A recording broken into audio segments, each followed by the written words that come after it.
There's a political commentary video making some serious waves online. It goes after several US politicians with a pretty intense critique, and believe me, it ends with a radical proposal. So, what we're going to do here is break down exactly how this argument is built, piece by piece, just to understand the case it's starting to make. Right off the bat, the video's entire argument really hinges on this one powerful claim. It immediately changes the whole debate. We're not talking about policy anymore. We're talking about patriotism and allegiance. And that really sets the stage for everything that follows. Okay, so to really get this, we're going to walk through the 5 key parts of the argument. It all starts with an accusation of divided loyalty. Then it moves on to justify a controversial military action. From there, it gets ideological, dismisses all the critics, and then bam, it finishes with this dramatic call for new laws. Let's start right at the foundation of the whole thing. This direct accusation that certain politicians have divided loyalties. The source video isn't subtle about this at all. It presents this as a major problem that, in its view, has to be solved. So this tweet from Congresswoman Ilhan Omar, this is presented as Exhibit A. The video really zeroes in on this statement to build its case, pointing to it as a perfect example of the kind of sentiment it's attacking. And the video's take on that tweet is, well, it's direct and totally uncompromising. The narrator doesn't mince words at all, saying, "This is proof right here that we have traitors in our midst." So a political disagreement suddenly gets elevated to an accusation of national betrayal. And look, they're not being vague about who they're talking about. The video calls out several people by name. We're talking members of Congress, a mayor, a senator, and lumps them all together as examples of this alleged divided loyalty problem inside the US government.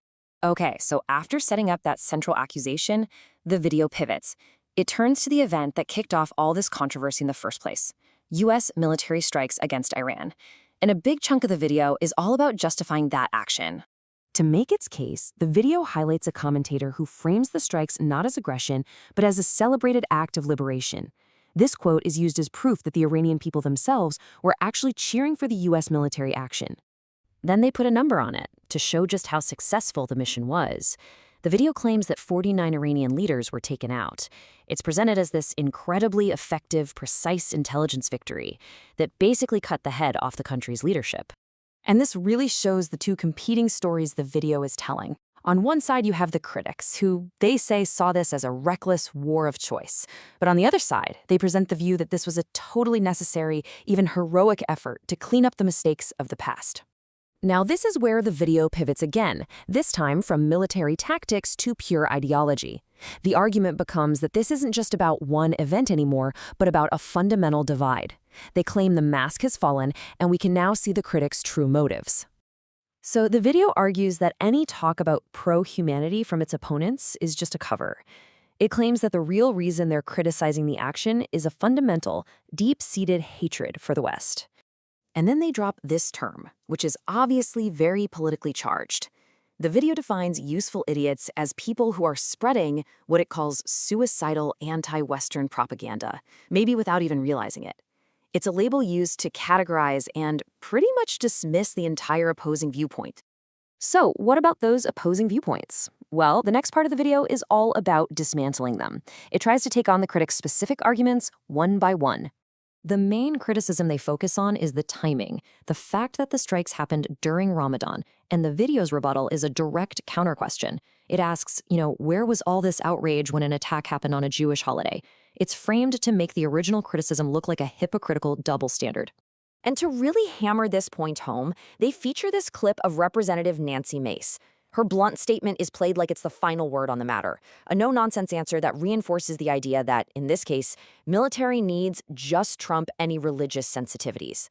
The video also quickly runs through a few other critiques, things like whether Congress authorized it, if it broke international law, or if it put US troops in danger, and it pretty much dismisses all of them as either misguided or just politically motivated. Okay, so all of this, the accusations, the justifications, the rebuttals, it all leads to the video's big finale. This is its most concrete section, a call for specific, tangible action. They've laid out the problem, and now they're offering up a solution. See, the source doesn't just want to win an argument online. It wants to actually change the system. So what exactly is it proposing we do? The video lays out this very clear 3-step plan. Step 1, Congress needs to pass a new law. Step 2, that law should restrict every single government job from your local city council all the way to federal office to only U.S.-born citizens. And then step 3, which is a huge one with massive legal questions, it calls for denaturalizing and deporting any current office holders that they decide have divided loyalties. And just in case you missed how serious this proposal is, the video drives it home with this final quote. It's not presented as some abstract idea, but as an immediate, ready-to-go plan aimed at specific people. It makes the video's call to action feel incredibly direct and stark. So after breaking this all down, we're left with a really fundamental question the video brings up. Now, the video itself draws a very, very clear line, but it leaves the rest of us with a much bigger question, especially in such a polarized time. Where does legitimate political disagreement end, and where does national disloyalty begin?